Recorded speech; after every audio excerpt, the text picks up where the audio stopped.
ఘంటసాల మండలంలోని శ్రీకాకుళేశ్వరంలో వేంచేసి ఉన్న శ్రీకాకుళేశ్వర స్వామివారి రథోత్సవ కార్యక్రమం నయనానందకరంగా జరిగింది. శ్రీ రాజలక్ష్మి భోగలక్ష్మి సమేత శ్రీకాకుళేశ్వర స్వామివారి కళ్యాణ బ్రహ్మోత్సవాల్లో భాగంగా రథోత్సవం కార్యక్రమం ఆలయ సహాయ కమిషనర్ నల్లం సూర్యచక్రధర్రావు ఆధ్వర్యంలో గురువారం రాత్రి ఘనంగా నిర్వహించారు. కార్యక్రమాల్లో భాగంగా గురువారం రాత్రి ప్రధాంగ హోమం బలిహరణ అనంతరం శ్రీ స్వామివారి రథోత్సవాన్ని భక్తుల నడుమ నిర్వహించారు. వేద పండితుల మంత్రోచ్చారణల నడుమ సహాయ కమిషనర్ చక్రధర్రావు రథోత్సవాన్ని సాంప్రదాయబద్ధంగా ప్రారంభించారు. గ్రామ వీధుల్లో శ్రీ స్వామి అమ్మవార్లు తరలిరాగా మహిళా భక్తులు భక్తి శ్రద్ధలతో పసుపు కుంకుమలు సమర్పించారు. చల్లపల్లి సిఐ సిహెచ్ నాగప్రసాద్ పర్యవేక్షణలో ఎటువంటి అవాంఛనీయ సంఘటనలు జరగకుండా తమ సిబ్బందితో బందోబస్తు ఏర్పాటు చేశారు. బ్రహ్మోత్సవాన్ని పురస్కరించుకుని ఆలయాన్ని వివిధ రకాల విద్యుత్ దీపాలతో సుందరంగా తీర్చిదిద్దారు. శ్రీకాకుళేశ్వర స్వామివారి వార్షిక కళ్యాణ బ్రహ్మోత్సవాలు నిర్వహిస్తుండటంతో గ్రామంలో పండగ వాతావరణం చోటు చేసుకుంది.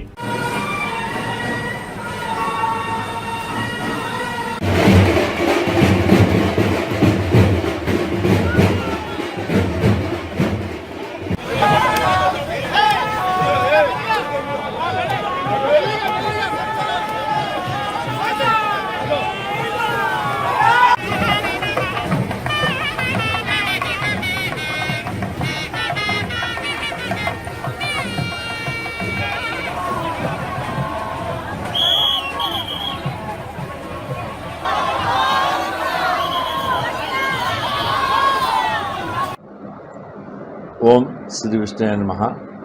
ఘంటసాల మండలం శ్రీకాకుళం గ్రామంలో వేంచేస్తున్న స్వయంభూ శ్రీకాకుళేశ్వర స్వామి వారి దేవస్థానం నందు వార్షిక బ్రహ్మోత్సవాల్లో కళ్యాణోత్సవంలో భాగంగా నిన్న రాత్రి అంగరంగ వైభవంగా కళ్యాణోత్సవం జరిగింది. తదనంతరం స్వామివారి అమ్మవారు కూడా గ్రామోత్సవ కార్యక్రమాలు పూర్తయిన పిమ్మట ఈ రోజున రథోత్సవం కార్యక్రమం జరుగుతుంది. ఈ రథోత్సవ కార్యక్రమానికి ఈ గ్రామంలోకే కాకుండా చుట్టుపక్కల గ్రామాల నుంచి కూడా వచ్చి స్వామివారి అమ్మవారు రథం మీద ఉండగా దర్శనం చేసుకుని ఈ వీధుల్లో మరి రథోత్సవం శోభాయమానంగా ఈ వేడుకలో కూడా ఈ గ్రామస్తులు భక్తులు అందరూ కూడా పాల్గొని ఈ కార్యక్రమాన్ని జయప్రదం చేసినందుకు మీ ద్వారా భక్తులందరికీ కూడా ధన్యవాదాలు తెలియజేసుకుంటాం.